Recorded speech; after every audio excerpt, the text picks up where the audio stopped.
Well, good morning, everyone. Welcome to the National Veterans Memorial Museum.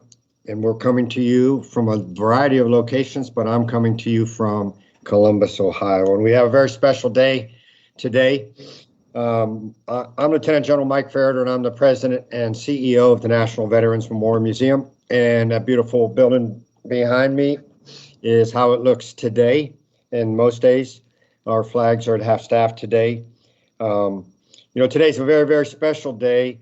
Today's the 6th of June, and 76 years ago, soldiers and sailors and airmen were on the doorstep of Europe as we landed on Omaha, Utah beaches, and the Rangers were climbing the cliffs of Pointe du Hoc, and paratroopers were scattered across France in America's will and America's might and America's goodness. Moved on to end that war. And we at the National Veterans Memorial Museum represent all veterans from all era. I'd like to highlight that if you go to our website and our Facebook, you'll see Don Jakeway, one of those paratroopers who sadly left us just a couple months ago. But you'll see his presentation and remarks from last year's ceremony. I'd like to welcome you to what we call the virtual Rally Point. Now, Rally Point was our idea, and we opened on the 27th of October in 2018, and as we're in our second year now. And shortly after we opened, I turned to the staff and said, hey, we're going to do something that impacts lives, and we're going to call it Rally Point. I've seen it done at Fort Lewis and Fort Benning and other places. And we're going to welcome our veterans in and have a little brunch and bring programming and resources to them. And most of all, make sure that you're connected to somebody. Because when veterans are connected with someone, they have that sense of belonging that they had when they were in their service. They have their battle buddies and wingman and ranger buddies and shipmates. And they have purpose. And often when our veterans leave service, I felt like you've jumped out of that airplane without a parachute. And so Rally Point, this was actually, we've been open about 19 months. This is our 15th, which means we got after it right away. Now, recently, on March 13th, because of COVID-19, the pandemic, we closed the doors to our guests, but we remained open. And we remained open by way of virtual programming, virtual activities. And I asked my magnificent staff, let's just shift, go online, and continue to take care of people. And so this is our second Rally Point that's virtual. And today we have a very, very special program. Since we closed the doors and remained open, we've done programming I want you to know about, like resilience discussion with Gold Star spouse, Army Master Sergeant retired Jennifer Laredo, Major Josh Mont's, his story of how he died in combat and was revived, and now he tells his story of resilience and strength in navigating life's battlefield. And then we had in our virtual Rally Point last month, Dr. Theresa Larson, former Marine, and you're a Marine forever, so United States Marine Corps, and she is a physical therapist who works with adapted athletes and wounded warriors in movement RX, and Mr. Matt Doc Campbell from the VA of the Central U.S., and they led discussions on wellness and health. This Memorial Day weekend, to put a point on it, we had a great program put together by Bill Butler, Colonel Bill Butler, our Chief of Staff, and our team. And it featured Secretary Wilkie, General Colonel Powell, and dozens of other veterans and those who honored our fallen on Memorial Day. We had Miss Ryan Mannion from the Travis Mannion Foundation also, and Speaker Gingrich, and even Pierce Morgan, who was a friend of my brother. I invite you to watch that. It's still on our Facebook.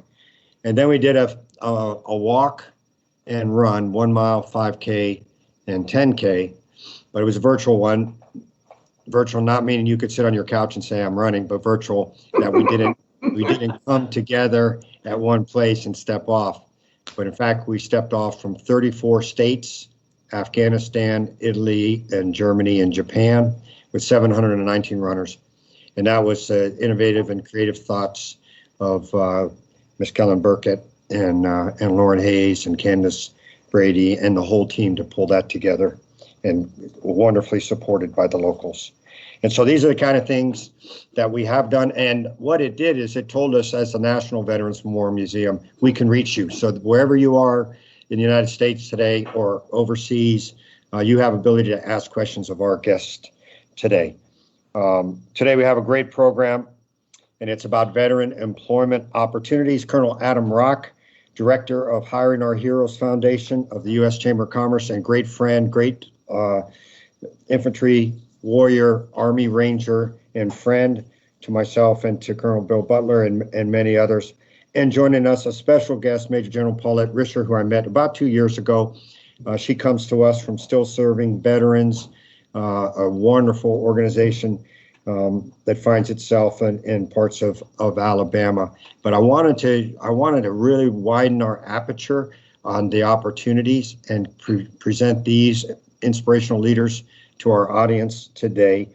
And with that, it is my pleasure to pass the microphone over to Colonel Bill Butler, U.S. Army retired Chief of Staff of the National Veterans Memorial Museum. And I will proudly listen in and watch and try not to touch the mic at any point, but really learn from our guests and admire the questions of our audience. And Bill, over to you. Thank you very much. All right, sure. Thank you. Good morning, everybody. Ma'am, if you would like to, could you introduce yourself? Tell us a little bit about your background in Still Serving Veterans and what that great organization does for our veterans. Well, thanks, Bill. I really appreciate and am honored to be included today in this great event. It's really amazing what the technology is enabling us to do. Still Serving Veterans is a 14-year-old nonprofit headquartered in Huntsville, Alabama, with 2 offices across the state, including one right outside of Fort Benning. We also have a virtual employment team that will help veterans wherever they live with their job search. And our approach to this is very relationship based. All of my counselors are veterans, and we really start where you are, where the veteran is in their job search. We help them with strategy, resume, LinkedIn, jobs, interviewing skills, salary negotiation. And our approach is not just a job, but a life. And so we ask people, what do you want to do with your life, not what kind of job you want? And that helps, because 43% of veterans leave their first job in the first year, and we're trying to break that cycle. In terms of me personally, I have a checkered past. I started 9 years of active duty. I left with a young child and a very sick husband who was a Vietnam veteran.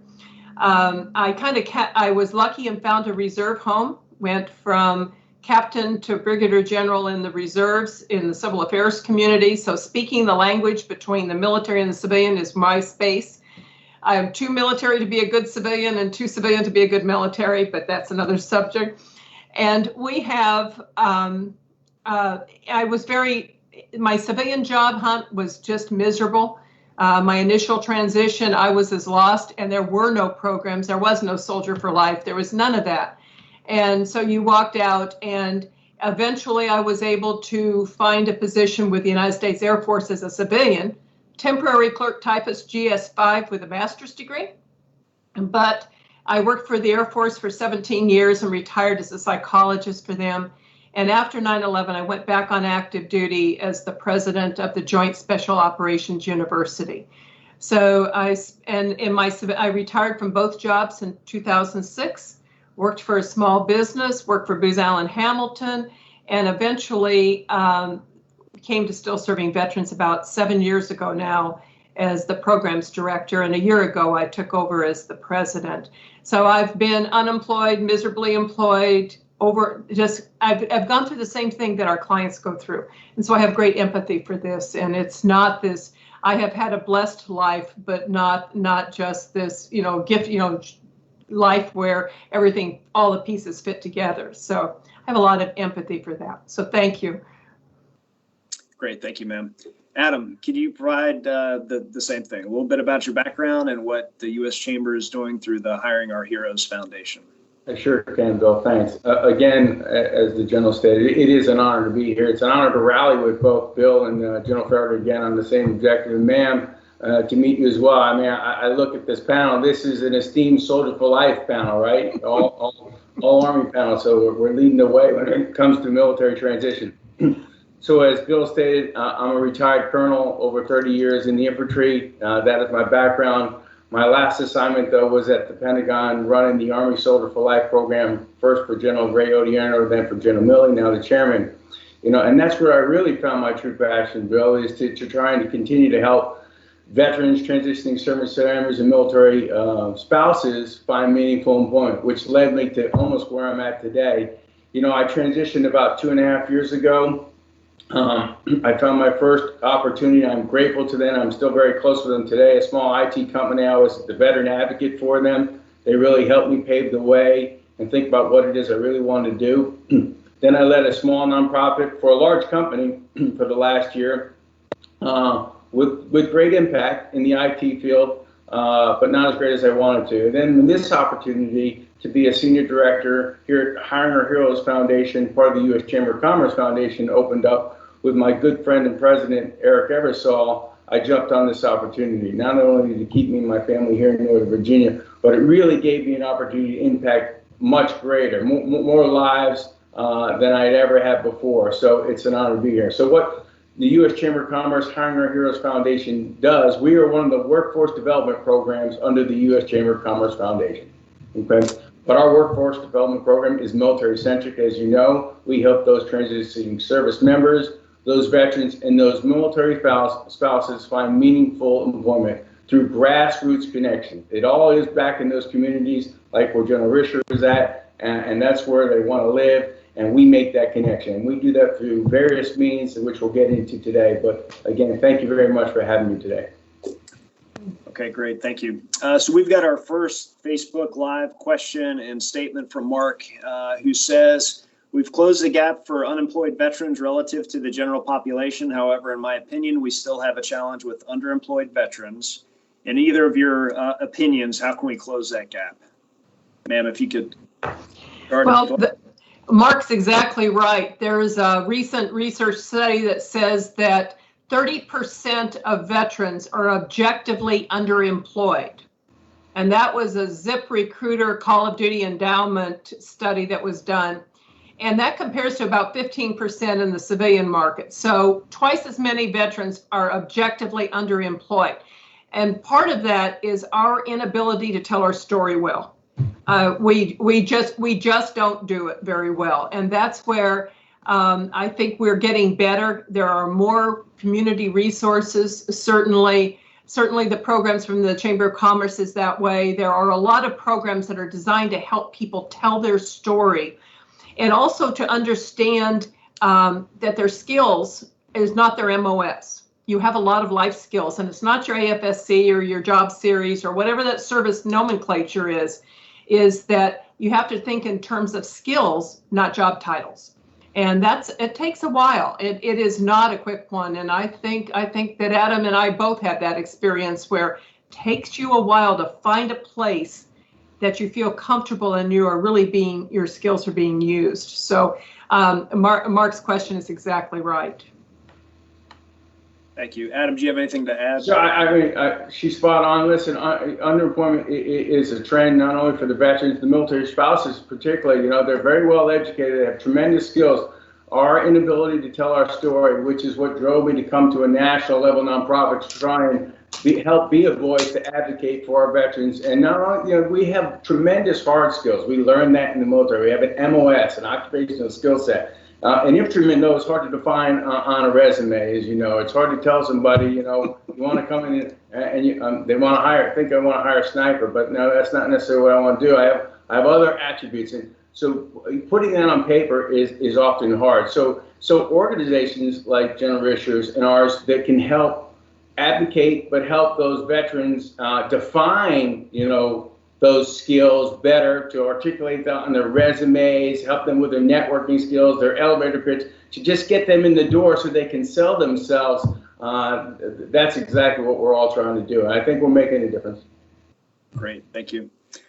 Okay, so next question, ma'am, this one's for you. So, we're entering a new phase of COVID. We've flattened the curve. Economies across the nation and throughout many of the states are opening back up. However, the economies have been greatly impacted by the pandemic. So what are some employment concerns that Still Serving Veterans has been hearing from transitioning military service members or the veteran community in general? Okay, thanks. One of my concerns, one of my target groups of concern are people that are in the transition window and have not left the services.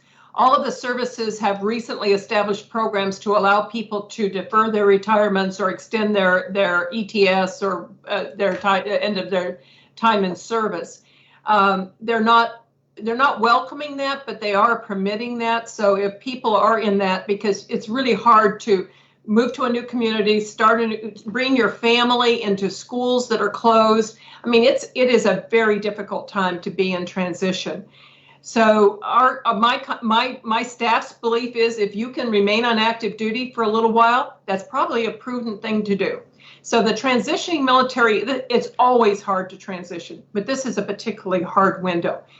My concern is that our industries and our economy is going to restart very sporadically in difference in each area, geographical, industry-wise. I think we're going to see a very spotty return. So it's really dependent on who you are and where you're living and what you want to do, what we're going to see. I am also deeply concerned for our older veterans, because I think industries are going to use this opportunity to cull their workforce, and they are not going to recall and rehire people who are expensive, technology not literate, maybe have issues in getting along with people. I think we're going to see that group be particularly vulnerable, and I think we will probably get to a question of how do you counter that? Because I think that's one of the things that we're going to see. We have helped as many people during the pandemic working from home virtually as we have in our offices. So the need for our services and the need for people to help folks in their job search has not diminished, and I think it's only going to increase. Okay, great. Thank you. So for those guests just joining us, my name is Colonel Retired Bill Butler, Chief of Staff at the National Veterans Memorial and Museum. We've got a great webinar today for our virtual rally point with Major General Retired Paulette Risher, the CEO of Still Serving Veterans, and Colonel Retired Adam Rocke, the Managing Director for Hiring Our Heroes Foundation, which is part of the U.S. Chamber of Commerce. So, Adam, the next question for you is, what are some of the major changes that you see the U.S. Chamber of Commerce anticipating on the horizon, and how can veterans prepare for those changes? Yeah, great question, Bill. So I'll speak for the Hiring Our Heroes portion, the Workforce Development Program, and veterans, if that's okay. But the bottom line is, in the short term, as you know, we have high unemployment of our vets, okay? So we have an aggressive hiring effort right now. We are making contact with those companies out there that we have identified they want to hire vets, building a large database and working diligently to connect ours. As General Risher stated, this is we'll talk a little bit about opportunity, but this COVID has created an opportunity for us to take what we have been doing on the ground and now bring it virtually, right? And now we are making, as she indicated, her workloads, maybe doubled, what it was before us. Likewise for us, we are touching a lot of veterans and transitioning service members now with opportunities. We're giving them content. We're doing things with them. So we have been able to reach them all. Then the other thing that we're doing, though, is we're the long term, we're getting left of left. And what I mean by that is left of the DD-214, right? Left of that TAP transition process.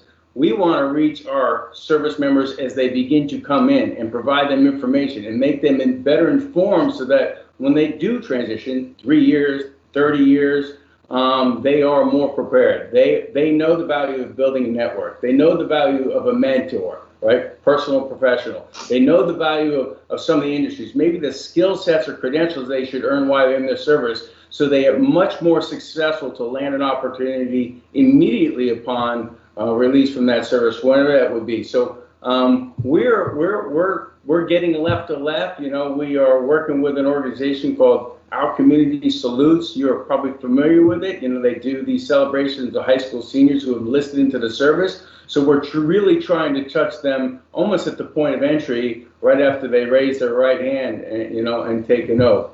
The other thing I would just also add, though, I call this your next mission, though. Transition is your next mission. You have to treat it like your next mission. Just as you would have gone out in the FOB, the Forward Operating Base, you wouldn't have taken any shortcuts. Don't take any shortcuts now. Take charge of your transition, start it early, and you'll be much more successful. Great, thank you. So we've got a question from one of our guests out in, I'm not sure where Christina is, but she's asked, what are some of the reasons veterans leave their job in the first year? So my view is the research says that it's financial, that people take the first job that comes along so that they can pay their bills. And you know, if you need to pay your bills and you need a job, take the job. We think that some of it is fear factor, that the veteran had to prove to themselves and maybe their significant others that they can make it in the outside world. A veteran is more likely to be employed while they are looking for a job than their counterpart is. So I think part of that is not, it's just they jumped at the first thing that came along, took the stress off of that, and then are really looking for what they want to do. Now, most of the people that have left that job, of that 43%, that's their model. Now, there are some that just don't make it. I mean, we can't kid ourselves, you know, we're all proud to be veterans, but we can't kid ourselves that everybody is just, is good to go, and some aren't. They end up in the wrong job, they have disciplinary issues, and instead of being the model of what veterans typically bring, they're the antithesis of that. So I think that's what those two studies would show. Yeah.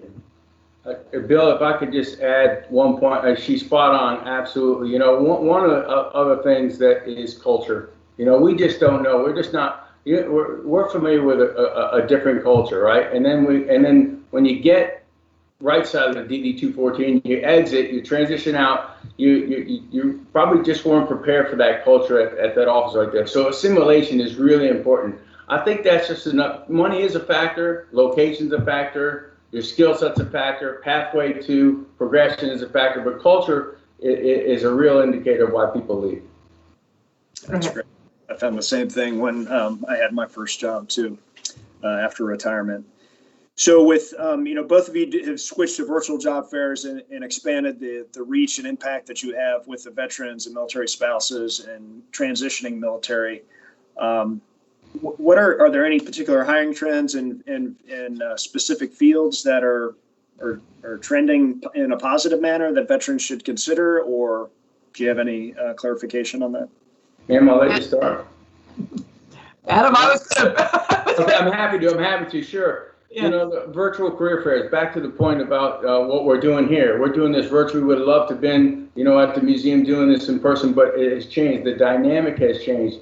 And those virtual career fairs, or what we're calling virtual hiring events, have become even more important now than ever before. But the veteran is just not used to that. So you have to get smarter, right? So I will tell you that I think the demand for the virtual hiring events is there, all right? We just did one most recently with a partnership with MOA, as I indicated about a month ago to you earlier, with a lot of success. But one of the lessons learned is it's not about quantity on those virtual career fairs. It's not about how many people you can get onto the system. The system can only take so many. You can have so many employers, and people don't want to wait in a waiting room, if you know how this works, right? Otherwise, they'll get discouraged, they'll leave, and it just won't work out. But so there are a lot of lessons learned on that we're taking into consideration. But if you talk about trends, though, in industries, IT and cyber, transportation, logistics, trucking, about the 4 or 5 that come to mind immediately if you look at our company that are hiring right now. And those are the ones that we at the Hiring Heroes have recently partnered with to create a schedule of events. We have about 7 scheduled. We're looking towards, upwards of 20 over the course of the next year of virtual hiring events that we're going to do. So on the 12th of June, we will do almost our very first solo hiring event, particular to, we indicated before, upskilling. We're going to talk about the Skill Bridge program there. So I think the demand is there. And I think there's some things that these servicemen and women should consider prior to doing that. You got to get smart before you do that. Otherwise, you won't be successful. And Bill, if I can add, I want to piggyback on the technology issue. I think that is the big trend. And I tell you, it's a discriminatory thing, too, because a lot of people do not have, we assume that everybody's got connectivity, that they're comfortable with the videos, cameras, and they can participate in these things, that they have stable internet and they have access. And I think one of the things that hurts some of our veterans, and each of our offices actually has an internet cafe where we have people come in that don't have access to computers. So the virtual, it's not just the technology connection, it's your physical presence in this. Can you operate the technology and can you be a member of this new virtual world? And consequently, a lot of employers are now understanding that you can work virtually. So there are opportunities that are being open to those that can work maybe for somebody on the other side of the country where you would have never done that if that was a brick and mortar. But today with the technology, you can, but you got to be technology literate. And we as a community and a nation need to make sure that people have access. Bill, if you allow me to double tap onto that, and there are some lessons learned I indicated before from these virtual. If I could just give 3 things to the audience right now who might be listening that we learned that are invaluable, I think. The first one is you've got to do your research in advance. You got to do your homework, right? You got to know about the companies that are being presented there on that platform. Otherwise, you're wasting your time. All right. So it takes time. A resume. As we indicated, resumes are so important, but now that you know the companies, you know the jobs that they're potentially offering, you have to have a targeted resume. Otherwise, you're just going to send a talent acquisition or recruiter a resume that makes no sense. You wasted your time, you wasted their time, and you just won't be successful there. And then the last thing is, as the general indicated, virtually you have to prepare to how to execute a virtual hiring fair from your computer. How do you do it and how are you quick at it? Because a recruiter, when you get in there, is only going to give you 5 to 10 minutes of one-on-one time. And in that 5 to 10 minutes, you have to do what? You have to sell yourself, right? So you need to have the pre-written elevator pitch or typed on your screen so you can cut and paste and put it in. You have to have a couple responses ready, some questions that you might anticipate already typed in. You've got to do some things that you're quick. You really want to get their attention immediately. But after about 5 or 10 minutes, they're going to end that session saying thank you, and they're going to move on. So you want to celebrate yourself the best you can.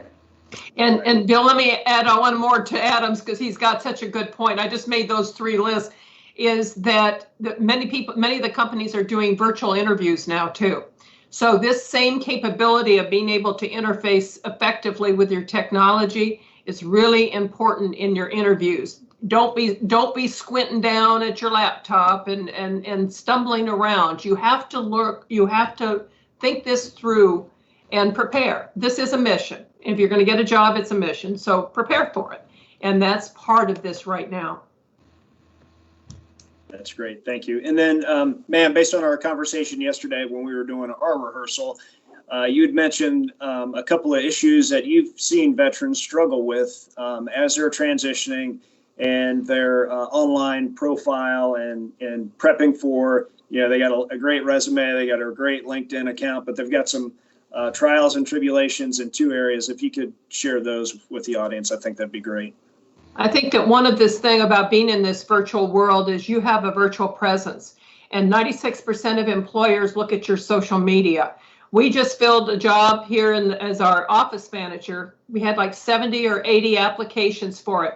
Probably 30% of those were eliminated without them even knowing it, because when you go to their Facebook page, it's full of derogatory and socially and politically incorrect language. It's F this. It's just you're not even going to get considered. And the example that I had was the CW5 with a master's degree and a top secret clearance that should be working, perfect resume, perfect LinkedIn.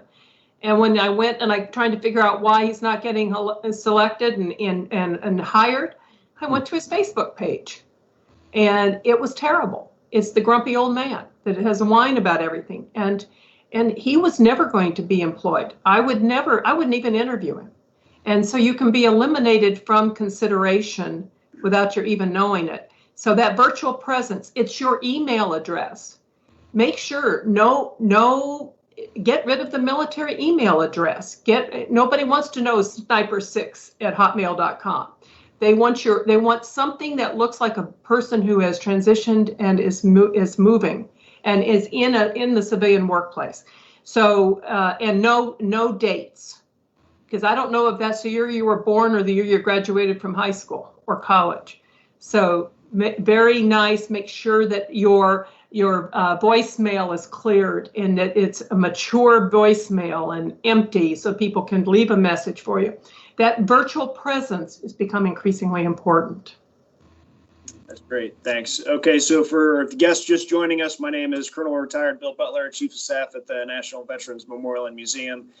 And today we've got a virtual rally point, and our guests and our panelists are Major General Retired Paulette Risher, the CEO for Still Serving Veterans, and Colonel Retired Adam Rocke, Army Ranger, but the Managing Director for the Hiring Our Heroes Foundation, which is part of the U.S. Chamber of Commerce.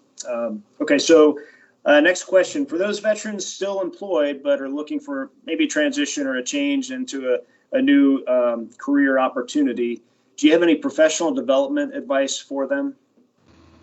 Adam, do you want to go? Sure, I'll take it. I talked to him before, but yeah, here's the first professional development advice is that culture. Please reach out to somebody at that company. Make sure that is a fit for you. You know, maybe you go visit them for a day, have a cup of coffee. You use the resources we've been talking about, LinkedIn, you know, Facebook, however you want to contact. But LinkedIn is a great resource to figure out who works at those companies. But figure out if that company culture is a fit for you. And then use some resources. Here's LinkedIn Premium for Vets is free for everybody out there. You should register for it. They'll give you a year subscription. It is worth it. It'll help you identify, narrow down the scope of the industry, the job, the field, and help you be able to build your network and connect with the right people. Indeed has a free resume service for our veterans. So if you're concerned about your resume, it's not where it needs to be, use Indeed. The Chamber of Commerce Hiring Our Heroes Foundation has built its own resume engine. It's called resumeengine.org. Go to it. Or if you're a military spouse, particular to those military spouses, mycareerspark.org. So we have built some tools and resources for those of you to help you with those resumes. Then there's a couple other programs too if you're looking to upskill, right? If you're looking to upskill and get a credential, Salesforce VetForce has a free credentialing program, right? And with great opportunities for jobs there. And then Grow with Google is free for veterans. You can get a certification in the IT support or Google Cloud certification. So there's some great resources that are free to the veteran population. That'll help you get your foot in the door. And I would like to piggyback on the LinkedIn. That probably is the hands down #1 opportunity for any veteran that's job seeking or considering a change. So here's what you need is a very mature profile and a good picture, a picture that is one step up from the place you're looking for. So if you're looking for a work, for example, something that is a service industry, wear a polo, not a t-shirt, and what you don't want to do is be the person with the 3-piece suit that's looking for a job that's a mid-level job and something else. So think about your physical picture, make it approachable. This is not a promotion picture. So make it approachable, friendly, no kids, no pets, no family members. Watch the ones that make you look like a jock as opposed to somebody in the workplace. Put that on your Facebook page, leave this one, and make sure you have a picture behind your picture. When I pull up a LinkedIn and all I see is the standard blue default, I think going through the motions, doesn't understand, doesn't care, or computer illiterate. Neither one of those are monikers you want. So, and 500 minimum connections. This is not Facebook. You don't have to be wanting to befriend these people. Reach out to the veterans communities. There's some wonderful veteran resources in LinkedIn, and apply. Anybody that is a veteran that comes to me looking for a connection, I'll connect with them. And it's not unusual now for me to pull up somebody's name and have 500 or 600 mutual connections. So that's where it is really the entrance into the professional job market. And Bill, real quick, it's because LinkedIn is so important right now, especially since we're talking about employment, and as the general stated, she's spot on and everything. Listen, the military photo though of you in your uniform, if you're transitioning out, please take that off. Put something on as the general stated appropriate.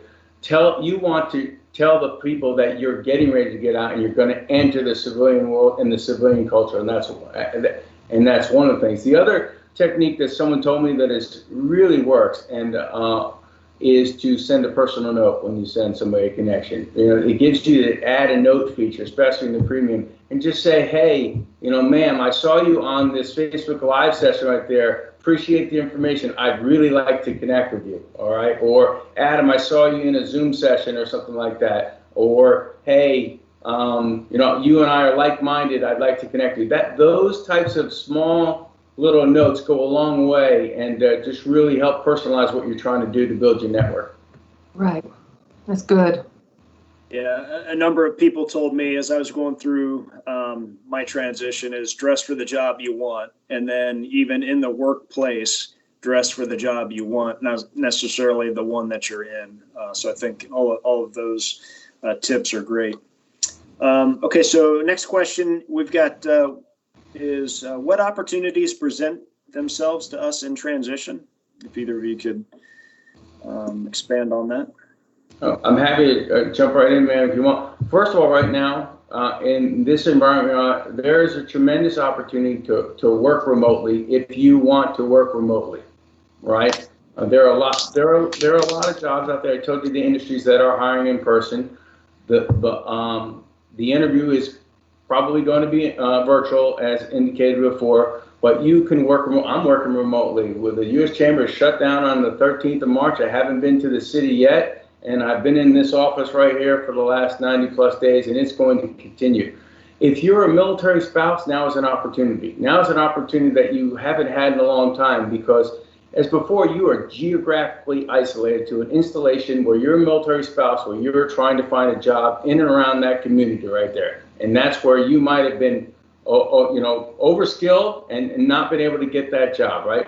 But now you could be at Fort Campbell, Kentucky. You could be applying for a job that gives you the ability to work remotely from your housing unit on post or in the local community right there, but working for Amazon, working for Microsoft, working for whoever, but you're now doing it remotely. And what it did, it gave you the opportunity to now PCS with that job, right? Whereas before, the military spouse had to probably, resign, do whatever they had to do. They couldn't take the job with them. Now they can take the job with them to the next location. So I think there's a tremendous opportunity right now. Right. We've also got a comment from one of our great supporters, Daryl, down in Richmond, Kentucky, who said, when you interview, learn to answer the question, and then also be prepared to answer the question, where do you see yourself in 2, 3, and even 5 years from now? Mm-hmm. And employers are looking for those answers. Have you all found similar issues with employers in interviews? I think, and I'd like to add on and piggyback on that comment. That's very insightful, and I think that's the absolute truth.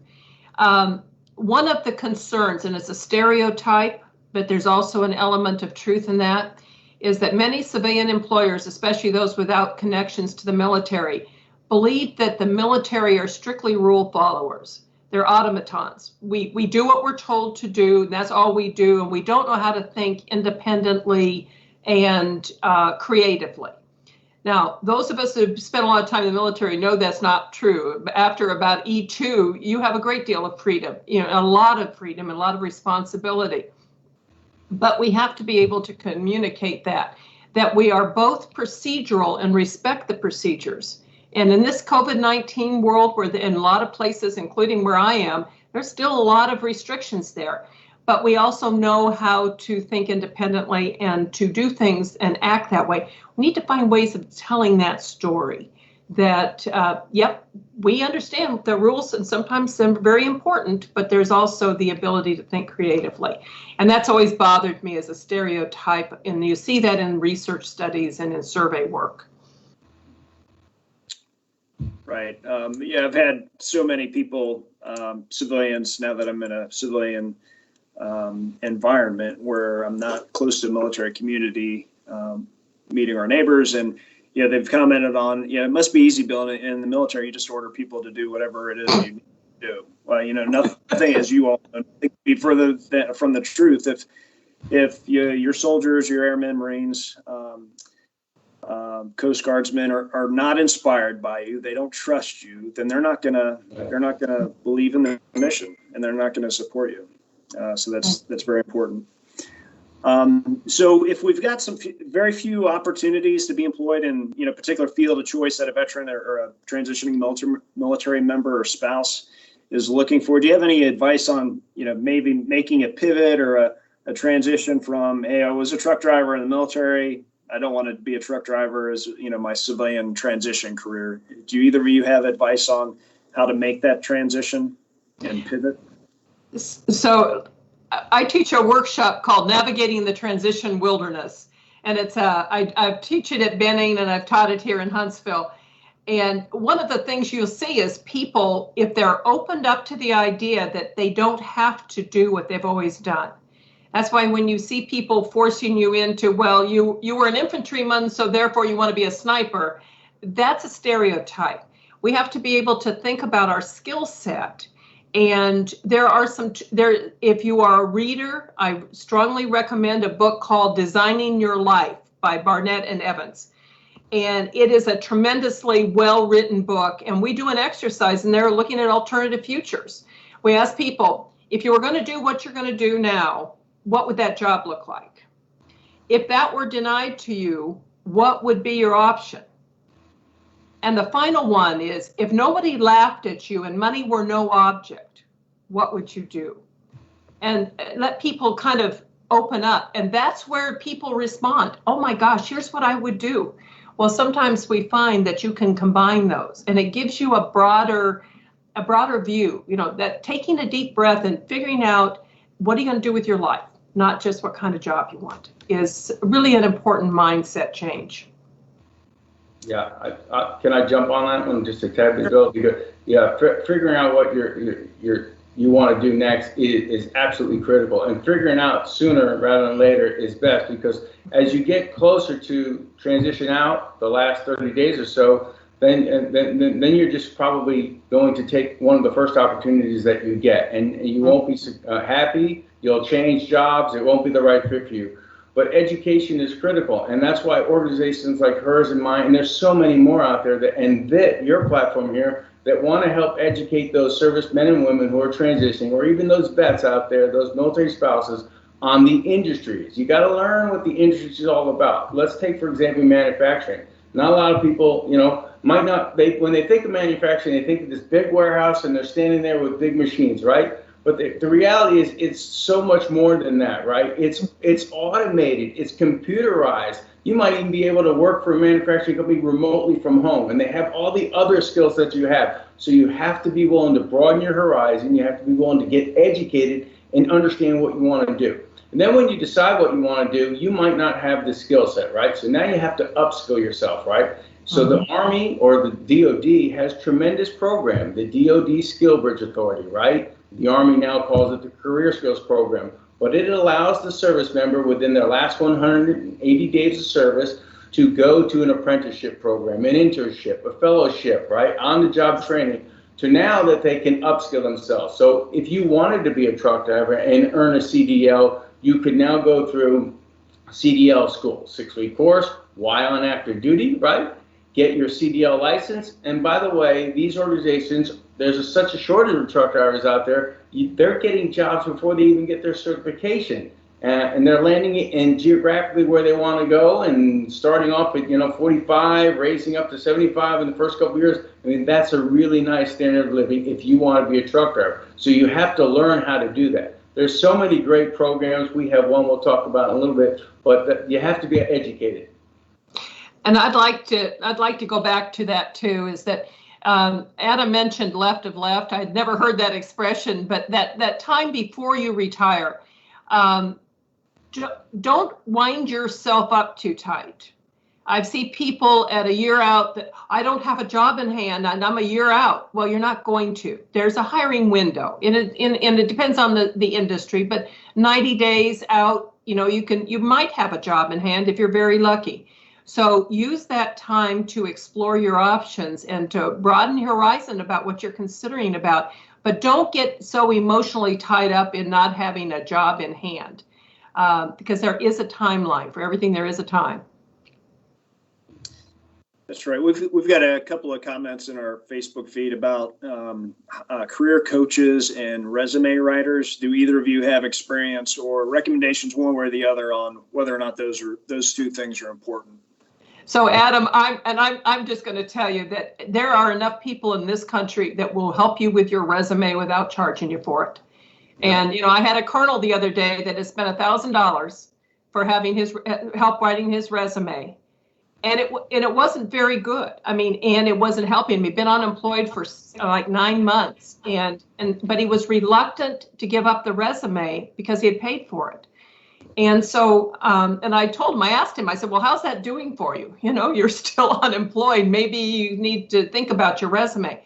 I am just personally believe that you ought to try some of the free resources that are around before you jump into buying. Now, a career coach and somebody to help you through your thinking, that may be a very good idea. But somebody to write your resume for you. Plus, if you write, even no matter how good your resume is, if it's not your words and your thoughts, you can't do the interview. And you'll have the perfect resume, but you can't talk it because it's not yours.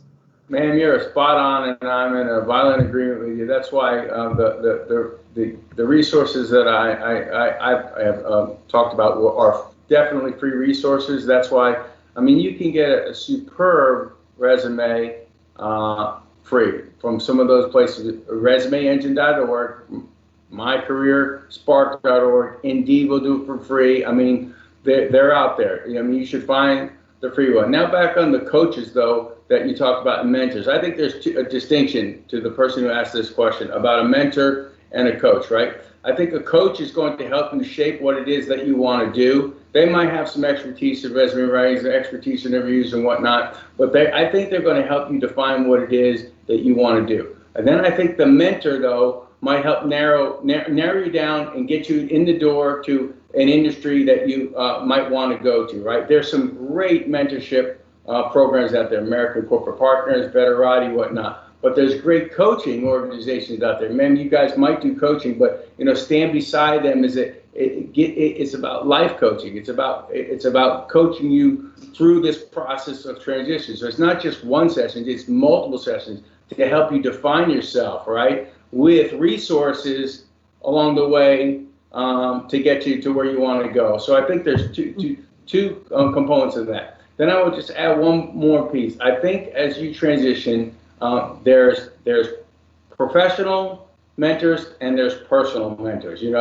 I think personal mentors are great, but they might not have the expertise. They might make you feel good about yourself. They might guide you somewhere, and they might make just reassuring that transition is you're going to land in a great place, right? And they might have some great tidbits for you. But a professional mentor, right, is someone who is in that industry, maybe that industry that you want to go to, that you're tied with. Now you're bonded, and there's a commonality there. I think so you've got to search out what is best for you, but I think there's a distinction between almost all three of those.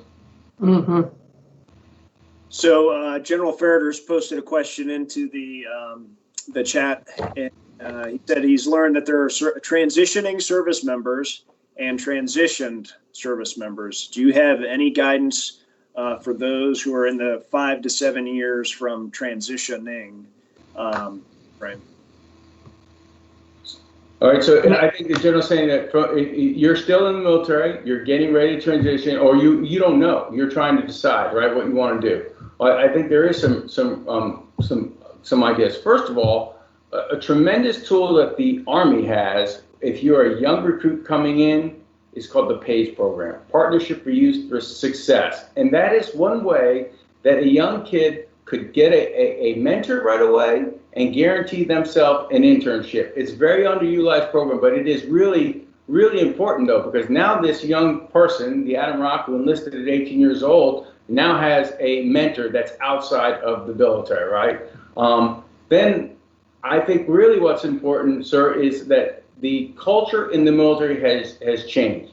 Since the VOW Act and we made transition and TAP mandatory, it at least put in some resources and a lot of focus on the importance of transition to a segue to meaningful employment. Are there some gaps? There sure are now, but at least we have leaders now promoting the value of transition more so than we ever had. And there are mandatory steps along the way. But if you're 5 to 7 years out, hopefully those leaders, those sergeants, majors, those captains, those colonels, those first sergeants are promoting the value of preparation for transition.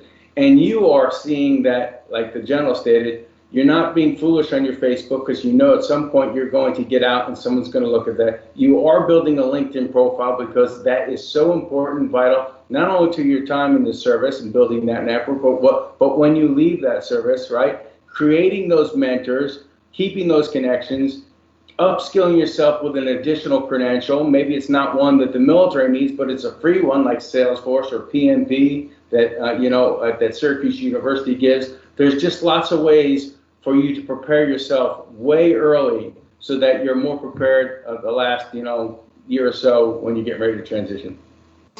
And I'd like to take the other end of the general's question and saying if it's 5 to 7 years after you're out, so you've been a veteran now 5 to 7 years. One of the most heartbreaking things that I've seen is somebody who gets out of the military and they walk into a job that's just a continuation of their military job. They were a logistician, they were whatever they were that just walked into it.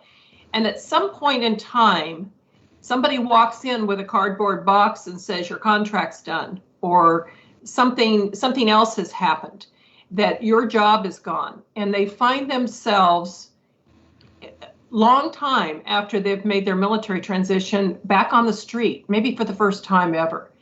And so what I think this sign is, don't just jump into the first job that comes along, and maybe especially civil service or government contractor jobs that look a lot like the military jobs, because you need to think about that. Is that really what you want to do with your life? And not at some point, you don't want to be 50 plus years old with a 6-figure income, a 6-figure mortgage, kids in college, and unemployed. So think about long term and continually being aware of your options. One of the questions in here was, what do you do if you're employed and you're looking for the next thing? Keep looking for that next thing. And life changes. You didn't raise your hand for 20 years in this new world. Think about it so that you can be prepared to expand your world and your life. I mean, you can look at me as an example, man. I'm on my 3rd job since retirement, right? And I'm hoping this is not up till I finally retire. Don't critique here. I've been there too. It takes a while. Don't be discouraged, right? Can I add one more piece though? During this COVID environment and those transitioning, our unemployment rate is staggering right now. As you know, that the veteran unemployment rate is 9% today, and the post 9/11 is 10.3. Here's what I would say to some of you listening: you might have to take something that is not your final spot. Right now, you might have to take a job to get a job, to get your foot in the door. All right, and then you'll prove yourself. You'll keep the lights on. And you'll maybe segue, as the general stated, to something later when the economy changes and those opportunities arise. But you might have to take something right now. But don't be discouraged. Realize that on your path to your ultimate goal, this is just a stepping stone, okay? So that's just my advice to you. That's perfect, Adam. we've got about 5 minutes left, so we're going to start wrapping up. But do either of you have upcoming opportunities that our audience and members would be interested in maybe participating in?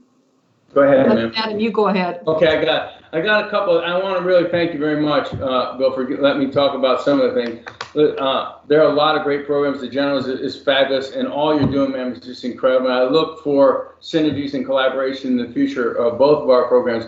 But we have pivoted. The Hiring Our Heroes was a boots on the ground, career summits on the installations. As you know, nobody can get on these installations right now. That's not to a fault of our own. That's due to safety restrictions, and that's what the military needs to do about readiness. But we'll eventually get back on there, whenever that is. So we have pivoted, like she has, to a virtual platform. There's a couple of things. A lot of the things that we discussed today, we teach. We teach on a weekly basis. We host Zoom sessions. You can go to hiringourheroes.org. You can register for those events. You can see the events that are out there. But weekly, we have about 12 sessions where we do resume writing. We do how to prepare yourself for a virtual interview by great industry partners. We have an Indeed workshop by the military veteran affair person that's at Indeed, Sarah Roberts, who teaches that on a weekly, at LinkedIn.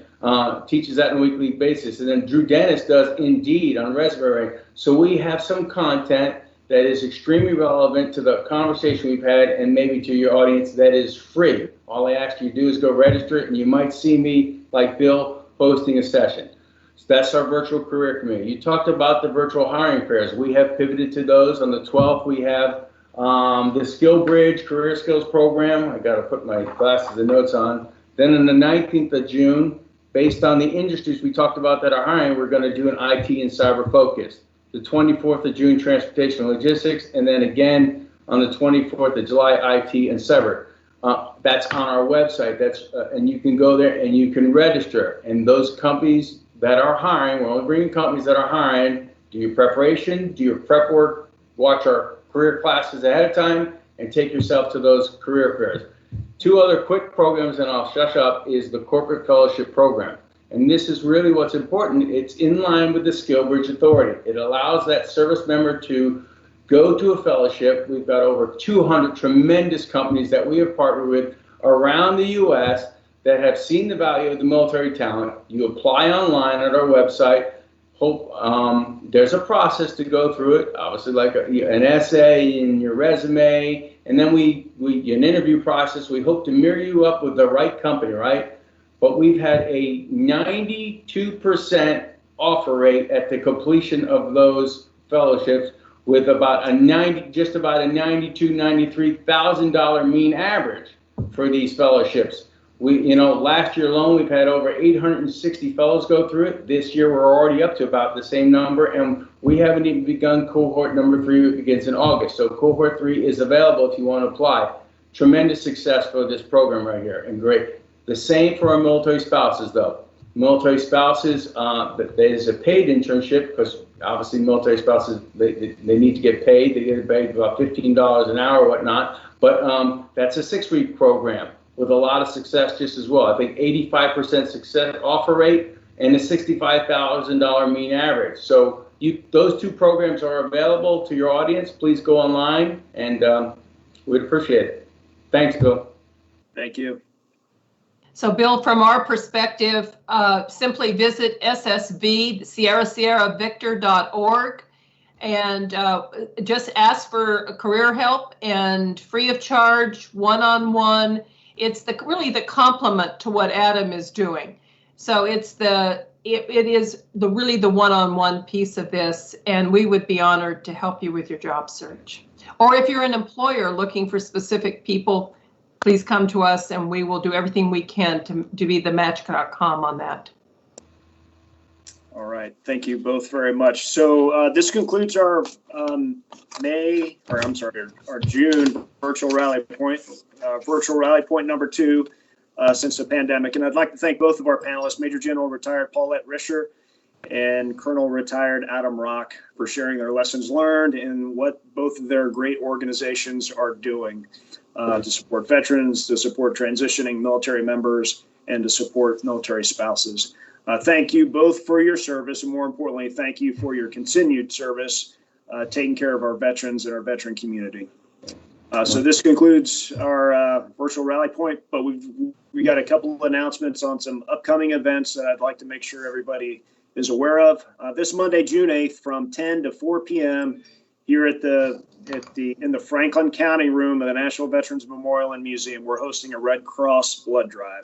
So help save a life and donate blood. If you can't make it next week, we're going to host additional ones on the Monday, July 6th, and again on Monday, August 3rd. So the Red Cross is critically short of blood, and we're trying to do our part to help get some donors into the museum and to help support the local Red Cross. On June 10th and 11th, the Columbus Foundation is hosting the Big Give, and that's where they match a portion of donations in nonprofits or to nonprofits here in the Columbus local area. So please consider donating to whatever nonprofit that you're passionate about and help pay it forward to somebody else. And then also Stiller Homes, Tunnel to Towers, and Habitat for Humanity is conducting a project in Reynoldsburg, Ohio. And there's a home being built for a Marine veteran, Corporal Court. He lost both of his legs in combat. And it's a partnership with a number of fire departments, Philadelphia, Charlotte, Columbus, Ohio, and New York, where they bring groups together to help build this home. And there's going to be a dedication for Corporal Court's home on the 13th of June. We'll have more information later this week as we get it, but we want to make sure everybody's aware of that to help come out if they can to celebrate Corporal Court's new home. And then our next virtual event is going to be Thursday, June 25th at 1 p.m., 1300. And we're going to host General Retired Vince Brooks. He's the former commanding general of U.S. Forces Korea. The 25th of June is the 70th anniversary of the start of the Korean War. So we're going to ask him to share his experience leading those formations in Korea and what it meant and how it shaped our world that we live in today. So that's it. And one last plug for the museum. The National Veterans Memorial and Museum is a nonprofit organization. We don't get any funding from federal, state, or local governments. All of our operating costs and our programs are supported through generous donations, memberships, and corporate sponsorships. So I would encourage everybody, if you've enjoyed this and you found it useful, is to at least become a member and help us provide continued support to our veterans and our veteran community. A lot of questions about providing these resources that you both provided, and we'll consolidate those and post those in the Facebook feed on Monday once we scrub the list and make sure we didn't miss anything from both General Risher and Colonel Rocke. So thank you, everybody. Sir, any closing comments before we conclude?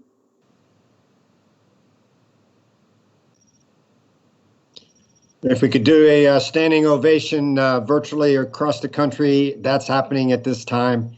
I'm able to have to see the comments as they come in on Facebook, and I've never seen so much praise and appreciation from our audience for these two inspiring leaders. So thank you both for all that you do. Thanks for our freedom that you gave us while in service of our country, and thank you for the way that you take care of people and impact their lives. Bill, thanks for a great job, and everyone out there, stay safe and do PT twice a day. Thank you.